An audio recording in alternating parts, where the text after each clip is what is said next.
Coucou, on se retrouve aujourd'hui dans ma cuisine, non pas pour cuisiner une recette qui va se manger, mais bien pour cuisiner une recette pour son visage. Et oui, aujourd'hui je vais fabriquer ma propre crème visage.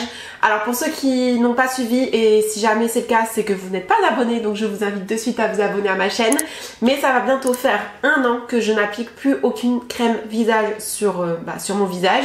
À part de l'aloe vera, je n'applique rien. Je vous ai d'ailleurs fait une vidéo sur le sujet que je vous mets dans le petit i si jamais vous voulez aller la voir pour comprendre un peu tout le cheminement que j'ai eu à ce sujet-là. Mais c'est vrai que là, avec l'hiver, le froid, l'aloe vera, c'est un peu juste en fait. Je sens que ma peau tiraille et qu'elle a besoin de bien plus que juste de l'aloe vera. Et ça fait aussi des mois du coup que je vous dis que j'ai fabriqué ma propre crème visage, que je suis en train de me renseigner pour créer ma propre recette, tout ça. Et du coup aujourd'hui est arrivé le jour où je vais enfin vous filmer cette recette. Donc je tiens d'abord à faire un petit disclaimer, je pense que ça s'impose. Il faut savoir que c'est une recette que je n'ai encore jamais testée. Je vais la faire pour la première fois devant vous aujourd'hui. Je vais aussi la tester pour la première fois devant vous aujourd'hui. Donc je ne sais pas ce que ça vaut, c'est un premier jet et elle sera sûrement à améliorer au fil du temps.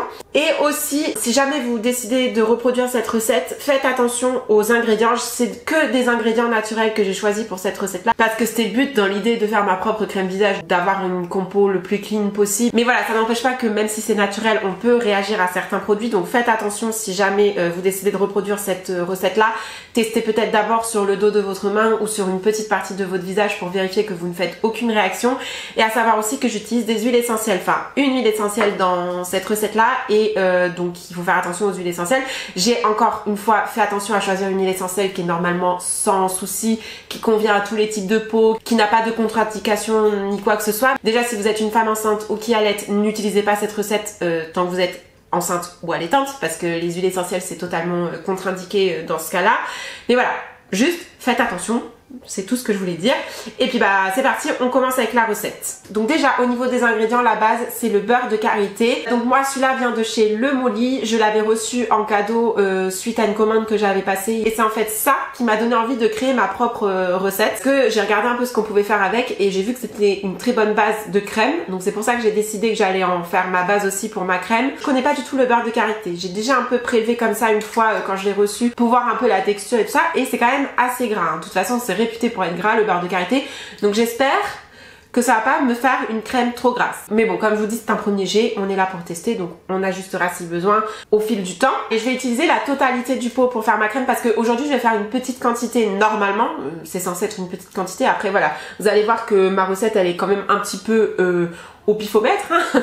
Donc ça se trouve je vais me retrouver avec beaucoup de quantité, mais le but c'est de faire peu de quantité pour si jamais c'est pas top, que je me retrouve pas avec 3 tonnes de produits sur les bras. Au niveau des propriétés de ce produit là, c'est, je lis mes petites notes, ça nourrit évidemment, c'est idéal pour les peaux sensibles et à tendance atopique. Donc atopique c'est ceux qui ont tendance à faire de l'eczéma, donc ce qui est un peu mon cas. Ça a des propriétés anti-inflammatoires, ça régénère la peau, bref ça a plein de vertus assez sympas. J'ai oublié de préciser qu'aujourd'hui je fais une crème pour les peaux sensibles, à tendance déshydratée, sèche. Bon, j'ai pas forcément la peau très sèche, mais surtout déshydratée et sensible. Après, elle est plutôt normale. Mais voilà, je pense que c'est quand même une crème qui peut globalement convenir à beaucoup de types de peau. Ensuite, on va venir utiliser de l'huile d'amande douce pour ses propriétés apaisantes et hydratantes. De l'aloe vera, toujours pour ses propriétés aussi apaisantes et hydratantes. On va venir aussi appliquer de l'huile de rose musquée. L'huile de rose musquée est idéale pour atténuer les cicatrices. Donc moi j'ai des petites marques, des petites cicatrices d'ailleurs, sur la peau de boutons ou de je sais pas trop quoi qui s'est passé sur ma peau. Donc je me suis dit que ça serait intéressant de l'incorporer dans ma crème. Et en plus de ça, ça a des excellentes propriétés anti-âge. Donc je me suis dit que c'était pas mal parce que j'approche de la trentaine.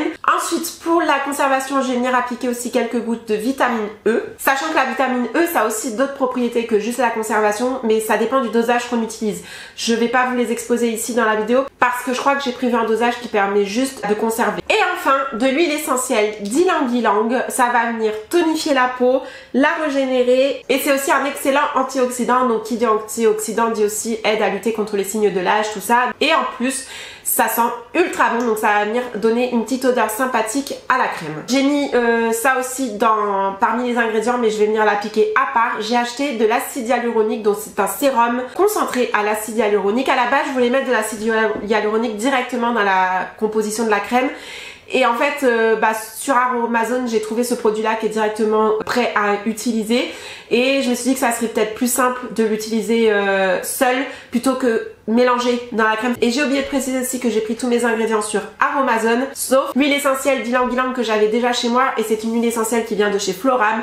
Floram, c'est une très bonne marque pour les huiles essentielles si jamais vous voulez en acheter. Ils sont spécialistes là-dedans et c'est des huiles essentielles de très bonne qualité, donc je vous recommande. Et l'aloe vera que j'avais déjà chez moi, qui est l'aloe vera que je vous présente dans toutes mes vidéos, celle de chez Sobioéthique. Et aussi, c'est une recette qui sort de ma petite tête. Alors, pour vous expliquer un peu comment j'ai procédé, quand j'ai décidé que j'allais faire ma propre crème visage, sachant que je n'ai jamais fait de cosmétiques maison moi-même, je n'y connais rien, je ne suis pas du tout une professionnelle, du coup j'ai quand même fait des recherches, j'ai regardé plusieurs recettes qui existaient à faire maison avec ces ingrédients là, même s'il y a des ingrédients que j'ai adaptés. J'ai recherché plusieurs informations et j'ai fait un mix de tout ça pour créer ma propre recette. C'est inspiré d'autres recettes quand même, mais je l'ai adapté pour que ça me convienne totalement à moi, à ma peau et à ce que je voulais. Donc c'est ma propre recette, hein. J'espère qu'elle sera bien, encore une fois. Mais du coup voilà, c'est parti, on va passer à la préparation. C'est pas bien compliqué, vous allez le voir. Au niveau des ustensiles, il faut un bol pour mélanger un peu les ingrédients, enfin surtout pour peser. J'ai une balance là aussi pour peser. J'ai aussi un petit lot de cuillères comme ça, doseuse. J'ai pris ça aussi chez Aromazone, je sais pas ce que ça vaut, je sais pas si je vais m'en servir, on va voir ça. Toujours chez Aromazone, j'ai pris des petites spatules comme ça pour prélever notamment le beurre de karité sans en foutre partout. Et j'ai bien évidemment tout désinfecté avant. Ça c'est ultra important de bien tout désinfecter ces ustensiles pour pas venir contaminer la crème qu'on va fabriquer. Donc première étape, c'est de venir faire fondre le beurre de karité au bain-marie. Donc j'ai tout préparé derrière moi pour faire ça. Je vais pas vous montrer en caméra comment je fais, hein, c'est faire fondre au bain-marie. C'est assez classique. Donc je vais faire ça et je reviens de suite. A few moments later. Et voilà, mon petit beurre de karité est fondu, donc ça a mis littéralement 5 minutes, même pas je crois. Il faut laisser tiédir avant de venir incorporer les autres ingrédients, mais du coup, bah là on va incorporer le reste. Donc je regarde mes petites notes. Alors, sachant que le beurre de karité, j'en avais environ 16 grammes, soit 15 ml. Je vous dis à la fois en ml et en grammes parce que ça c'est un problème que j'ai eu quand j'ai fabriqué ma recette. C'est que moi sur mes produits c'est en ml, mais dans les recettes c'est tout le temps en grammes. Donc je savais pas quelle quantité je devais mettre. Donc au moins là je vous donne les deux trucs, vous savez, vous faites en fonction de ce que vous avez sur vos produits. On va venir ensuite incorporer l'huile d'almande douce et là il faut environ 2,5 grammes. Donc je vais peser sur ma petite balance et du coup 2,5 grammes c'est... Hein, ça va faire beaucoup en fait. Ah bah non, voilà, 5 grammes, super. Comment je vais remettre ça moi? Ça c'était évident que j'allais avoir des problèmes avec ça. Hop, on remet 4. Oh, est-ce que ma balance est assez précise pour faire 2,5 grammes? Ah, 3 grammes. Bon, on va mettre 3 grammes parce que ça me paraît déjà pas beaucoup. On ajustera si on voit qu'il y a besoin. Donc j'incorpore. En vrai, j'ai envie de mettre 4 grammes. On va suivre la recette comme je l'ai prévu. On va pas s'enflammer. Au pire, je verrai. Si à la fin, je vois que c'est un peu trop léger, j'en remettrai un petit peu. Et ensuite, on met du gel d'aloe vera. Donc là, le gel d'aloe vera, par contre, je mets au pif. Mais disons que là, j'ai mis 1, 2, 3, 4, 5, 6, 7, 8, 9, 10 pompes. On va mettre 10 pompes.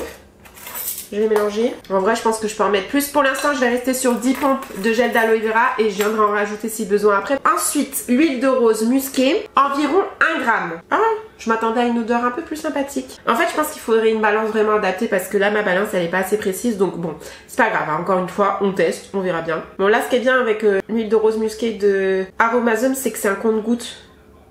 Donc il y a peu de chances de se tromper quand même. Bah disons, mais elle marche bien ma balance là parce que ça coule, mais ça passe pas 1 gramme quand même. Ah voilà, bon. Du coup il y avait 2 grammes dans ce que j'ai fait. C'est pas grave, on va mettre 2 grammes, ça fera pas de mal. Je mélange un petit peu. Ensuite vient la vitamine E. Donc la vitamine E, j'en mets 2 gouttes. Bon. Du coup je suis plus très sûre de mes quantités. On va mettre 3 gouttes, allez. 2. 3. Voilà. Et enfin, l'huile essentielle d'ylang ylang. Donc là, il en faut environ 0,64 grammes. Donc c'est très précis. Donc là, je pense que je vais venir utiliser mes petites cuillères. Est-ce que c'est écrit les grammes? Évidemment. C'est pas écrit. C'est pas pratique ça en vrai par contre. Très clair, hein, leur cuillère en fait. Je recommande pas forcément. C'est pas clair. C'est même pas écrit dessus le dosage. Donc si t'as plus le packaging, tu t'en sors pas quoi. Je suis en galère les gars là. Je suis en galère. Ça, je savais que j'allais galérer avec les dosages. C'est vraiment pas mon fort. Non mais bon, ouais c'est ça, on va prendre celle-là du coup pour faire 0,50 et après je viendrai rajouter les 14 grammes qui me manquent. C'est bien des grammes. Ah non c'était ml. Bon on va mettre 50 ml et on ajustera encore une fois. Les huiles essentielles, vaut mieux les sous-doser plutôt que les surdoser parce que bon, comme je vous ai dit, ça à utiliser avec précaution. Et puis bah, on a fini. J'ai envie de dire, je vais venir remuer ma petite préparation. Ça sent trop bon l'ylang-ylang, j'adore. Sachant que l'ylang-ylang aussi ça a des propriétés apaisantes pour l'esprit. Donc c'est aussi un peu une crème qui est bon aussi pour le moral et le bien-être psychique on va dire. Du coup je vais venir rajouter de l'aloe vera comme je vous ai dit. Donc là j'ai mis 3, 4, 5, j'ai mis 10 points. Donc 20 au total puisque j'avais déjà mis 10 points tout à l'heure. Je me tâte à en remettre 10. On en remet 10, allez. Voilà. J'ai quand même envie de rajouter aussi un peu d'huile d'amande douce parce que j'ai l'impression que j'en ai pas mis assez tout à l'heure. Un petit fond comme ça. Oh non, j'en ai peut-être mis un peu trop là. Bon, c'est pas grave. Vraiment, je vous dis, c'est un peu au pif. Hein. Les quantités, ça, je savais que j'ajusterais au visuel. Donc voilà. J'ai bien tout mélangé. On vient mettre tout ça dans un petit pot désinfecté aussi. Hein. Ah oui, ça me fait quand même un bon petit pot là. Hein. Ah oui, moi qui voulais faire une petite quantité pour tester. Bah j'aurai un bon échantillon de test. Hein. J'ai presque rempli tout le pot là, honnêtement. Et mon pot, il fait 50 ml. Bon voilà, du coup je vais le mettre au frais et on se retrouve demain dans 24 heures pour le fameux test de cette recette. Bon, on se retrouve toujours dans ma cuisine mais bien plus que juste 24 heures après parce que là actuellement on est le surlendemain matin de quand j'ai fait ma crème. Donc là je peux vous dire qu'elle est fin prête. Je vais donc la tester et en vrai j'ai un petit peu triché hier soir parce que je voulais quand même tester, vérifier que je faisais pas de réaction parce que je vous explique. Après avoir fait ma crème là, vous avez filmé la réalisation de la crème.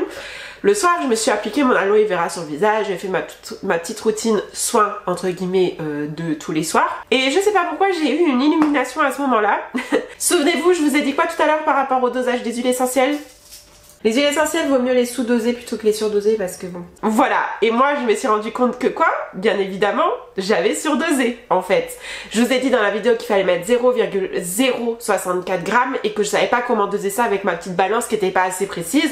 J'ai pris mes petites cuillères doseuses et je me suis dit, bah celle qui fait 0,50 ml, ça ira. Mais non en fait, moi j'ai cru que c'était 0,64 grammes, je me suis dit grammes, ml c'est environ pareil, déjà là je me gourais, mais en plus j'avais oublié qu'il y avait un 0 entre la virgule et le 64. Donc en gros j'ai mis quand même beaucoup plus d'huile essentielle que ce qu'il fallait, j'ai clairement surdosé et du coup j'avais un peu peur que ça ait foiré toute ma formulation, enfin toute ma recette. Et je me suis dit je vais quand même tester, enfin déjà je vous l'ai dit, il faut toujours tester sur une partie de son visage avant de tester en totalité. Mais je voulais le faire devant vous, sauf qu'en fait je me suis dit je vais carrément tester sur plusieurs heures, voir si vraiment j'ai pas de réaction. Parce que là comme j'ai blindé en huile essentielle, j'avais peur que ça ait tout foiré. Et je me suis dit je vais pas vous filmer le test si c'est complètement foiré. Donc hier soir j'ai quand même testé un petit peu sur plusieurs zones de mon visage. J'ai testé sur les deux côtés là et sur le front parce que le front c'est là où souvent je réagis et j'ai pas eu de réaction. Donc je me dis qu'on part plutôt bien. Déjà au niveau de la texture, je l'ai vu hier, c'est une texture très très spéciale. Je n'ai jamais vu ça ailleurs. C'est un baume clairement, enfin déjà c'est entre le baume et le beurre en fait. C'est logique en soi puisque la base principale c'est le beurre de karité. Mais c'est vraiment ouais une texture assez compact quand même, c'est pas crémeux. Mais ouais, c'est une texture quand même assez molle. Ça rebondit un peu, je sais pas comment dire. C'est pas fouetté non plus. Enfin, voilà, vraiment je vous invite à tester si vous voulez vraiment vous rendre compte de la texture que c'est parce que c'est vraiment unique. J'ai jamais vu ça ailleurs, mais c'est pas désagréable hein, comme texture. Donc je vais en prélever une petite dose parce que je sais pas trop combien je dois en mettre pour faire tout mon visage. Je préfère en remettre si besoin. Donc c'est quand même assez riche hein. Faut dire ce qui est. Je vais pas dire que c'est gras parce que hier quand j'en ai appliqué, alors oui c'est un petit peu gras sur le moment, mais je m'attendais à pire et ça a quand même vite pénétré dans ma peau malgré tout. C'est pas non plus la crème la moins grasse du monde hein. Honnêtement, de toute façon à partir du moment où il y a du beurre de karité, enfin le beurre c'est gras, donc forcément si vous aimez pas ce genre de produit là, ne faites pas cette crème. Mais je trouve que c'est quand même bien équilibré malgré tout, c'est gras juste ce qu'il faut pour venir hydrater ma peau et nourrir ma peau qui en a bien besoin en ce moment. Donc moi je dis tant mieux qu'elle soit un peu grasse pour ma peau. Mais après ça s'applique relativement bien. Là vous voyez la petite noisette que j'ai mis sur mes mains, finalement ça suffit pour tout mon visage. Après il faut bien la masser quand même, je trouve. C'est une crème qui pénètre bien si on la masse. C'est pas comme les crèmes qu'on peut trouver sur le marché actuellement qui en un instant pénètrent, mais je trouve que c'est pas plus mal parce que des fois je trouve que c'est un peu léger du coup, ce qu'on peut trouver sur le marché. Après je pense que c'est une crème qui va bien me convenir en hiver, mais en été il faudra peut-être que je trouve une autre formulation. Mais voilà en gros. Non franchement, bon là je masse vraiment longtemps, en vrai j'aurais pu déjà arrêter de me masser, c'est juste que j'aime bien ça. Mais ouais, ça laisse un petit film gras, je vais pas vous mentir, mais c'est pas désagréable honnêtement, je suis plutôt satisfaite de ma crème. Je suis agréablement surprise de voir que c'est une texture quand même assez agréable à appliquer, que c'est pas trop gras. Je tiens à préciser que si j'ai la peau qui rougit un petit peu, c'est pas parce que ma formulation est pas bonne ou quoi, c'est parce que de toute façon dès que je touche mon visage, n'importe quel produit que j'applique dessus, même sans produit, j'ai la peau qui rougit. C'est comme ça, j'ai la peau sensible. J'avais peur aussi au niveau de l'odeur du coup, vu que j'ai blindé en huile essentielle d'ylang-ylang, que ce soit trop fort. Et en fait ça va. Ça sent l'ylang-ylang mais ça s'estompe assez vite, ça s'évapore assez vite et ça c'est plutôt appréciable. Non mais du coup voilà en gros pour ce crash test de cette recette de crème maison. En conclusion je suis quand même assez satisfaite de ce que j'ai fait. Je vais bien évidemment la tester sur la durée pour voir vraiment sa réelle efficacité. Une crème ça se teste pas sur une fois en one shot, il faut la tester sur plusieurs jours, plusieurs semaines, voire plusieurs mois pour vraiment se faire un avis. Je suis plutôt contente. En plus j'ai kiffé la faire, franchement, ça a été rapide, c'est pas cher, pour l'instant j'y vois que des avantages. Donc voilà, c'est tout pour cette vidéo, j'espère que ça vous aura plu, que ça vous aura donné envie de réaliser cette recette. N'hésitez pas à me dire en commentaire d'ailleurs si vous la réalisez, ce que vous en pensez. N'hésitez pas aussi à partager éventuellement si vous faites vos propres cosmétiques maison, comment vous les faites. Moi ça m'intéresse trop de savoir ça. J'ai un petit chat qui veut dire bonjour. Qu'est-ce que tu veux? Bref, et sur ces bonnes paroles et avec mon petit chat, je vous dis à très vite dans une prochaine vidéo. Mouah.